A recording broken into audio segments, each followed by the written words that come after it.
السلام علیکم ورحمۃ اللہ وبرکاتہ۔ کربلا کا تحقیقی جائزہ 72 صحیح الاسناد حدیث کی روشنی میں پیش خدمت ہے۔ حدیث نمبر 47 صحیح مسلم کی حدیث میں ہے، سیدنا علی بیان فرماتے ہیں، قسم ہے اس ذات کی جس نے دانے کو پھاڑا، نباتات نکالے اور مخلوقات کو پیدا فرمایا، بے شک نبی امی صلی اللہ علیہ وآلہ وسلم نے مجھ سے یہ عہد کیا تھا کہ مجھ سے یعنی سیدنا علی سے صرف مومن ہی محبت رکھے گا اور منافق ہی مجھ سے نفرت کرے گا۔ یہ اوپر گزر چکی ہے۔ اس کا ایک دوسرا ترک صحیح مسلم میں 240 نمبر حدیث ہے کہ اللہ کے نبی علیہ الصلوۃ والسلام نے فرما دیا کہ صرف مومن ہی تجھ سے محبت رکھے گا۔ تو خوشخبری ہے تمام ان مومنین کے لیے جو سیدنا علی ابن ابی طالب سے محبت رکھتے ہیں، اور غضب ہے اور ہلاکت ہے تمام ان نواسب کے لیے جن کے دلوں میں بغض علی ہے۔ بغض ایک ایسی چیز ہے جو ظاہر بھی نہیں ہو سکتی، وہ دلوں میں رہتی ہے۔ اگر ظاہر ہو جائے پھر تو ان کے لیے اسفل سافلین دنیا اور جہان میں لکھ دی جائے۔ اب وہ دلوں میں بغض پالتے ہیں۔ اس کی ایک ذیل میں ایک آپ کو حدیث بیان فرما دوں۔ حضرت علی تو نبی علیہ الصلوۃ والسلام سے بہت ہی محبت اور بہت ہی اعلیٰ اور افضل اور امیر المومنین ہیں، جبکہ حضرت عباس بن عبد المطلب رسول اللہ صلی اللہ علیہ وآلہ وسلم کے چچا جب مشرف با اسلام ہوئے تو وہ اکثر مسجد میں جاتے تو صحابہ کرام آپس میں جس طرح گھل مل کر باتیں کرتے، وہ حضرت عباس کو دیکھ کر بالکل خاموش ہو جاتے، جس پر حضرت عباس کے دل میں رنج ہوا کہ یہ مجھ سے اس طرح محبت نہیں کرتے جس طرح آپس میں محبت کرتے ہیں۔ تو حضرت عباس بن عبد المطلب رسول اللہ صلی اللہ علیہ وآلہ وسلم کے پاس آئے اور فرمایا، یہ سارا حال تو اللہ کے نبی کا چہرہ مبارک جو تھا وہ غصے سے لال ہو گیا، اور نبی علیہ الصلوۃ والسلام نے اپنے چچا کا ہاتھ پکڑا اور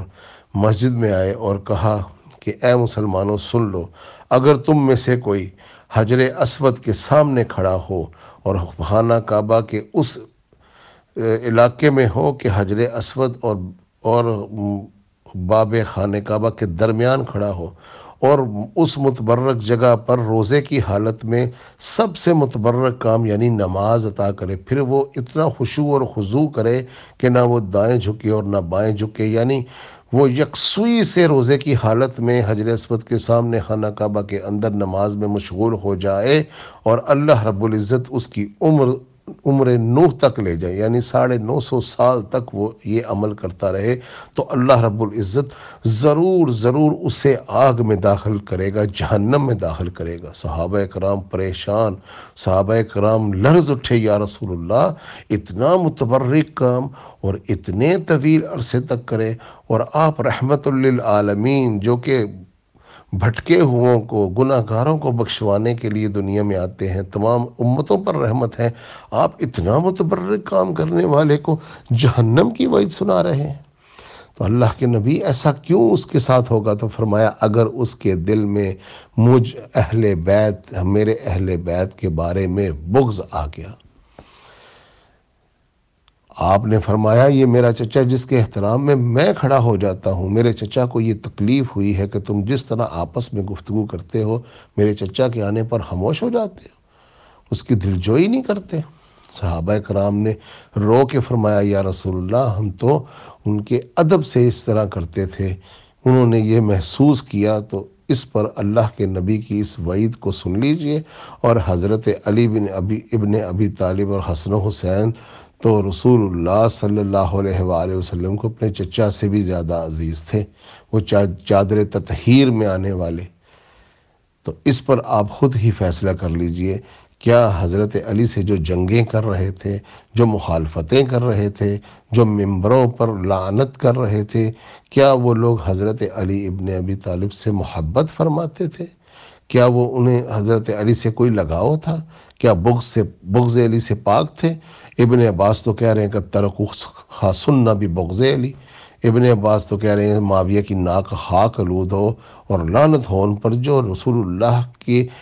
سنتوں کو بغض علی میں چھوڑ رہے ہیں، یعنی دو ترک میں فرما دیا کہ بغض علی میں مبتلا ہیں یہ۔ اب ہم ایک صحابی رسول جو وہاں موجود ہے اور خود یہ فیل کرتا ہے اس کی بات مانیں، یا ان نام نہاد تنہا دار ملاؤں کی بات مانیں جو ممبروں پر بیٹھ کر جھوٹ پر جھوٹ بولتے ہیں اور کہتے ہیں کہ ماموں مسلمانوں کا اور کاتب وحی اور ہادی المہدی اور بے گناہ اور بے خدا اور ہم کو بخشوائے گی شفاعت معاویہ۔ یہاں محدثین، صحابہ اکرام، محققین، مورخین، اذلہ اربع، مترجمین، شارحین تو سب اس کی مخالفت میں آتے ہیں کہ یہ تو سنتوں کے تارک ہو گئے، علی کے بغض میں ممبروں پر لعنت کر رہے ہیں، ممبروں پر سب و شتم کر رہے ہیں، اور ام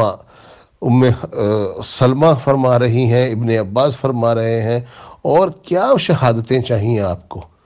اتنے متبرک حدیثیں ہیں، مسلم شریف میں بات آ جاتی ہے، بخاری میں آ جاتی ہے، تمام کتب ستہ میں یہ شارحین صحیح اسناد کے ساتھ درج کر دیتے ہیں۔ اس اہل سنت کے منہج کو کیا ہو گیا کہ آج رسول اللہ صلی اللہ علیہ وآلہ وسلم کے اس عظیم فرد کو جو لوگ قتل کرنے آتے ہیں، قتال کرتے ہیں، گالیاں دیتے ہیں، لعنت کرتے ہیں، بغض کرتے ہیں، آج انہی کے ذکر سے ممبروں کو پلید کیا جا رہا ہے۔ اللہ تعالیٰ اہل سنت کو حب اہل بیت کی دولت عطا فرمائے۔ السلام علیکم ورحمۃ اللہ وبرکاتہ۔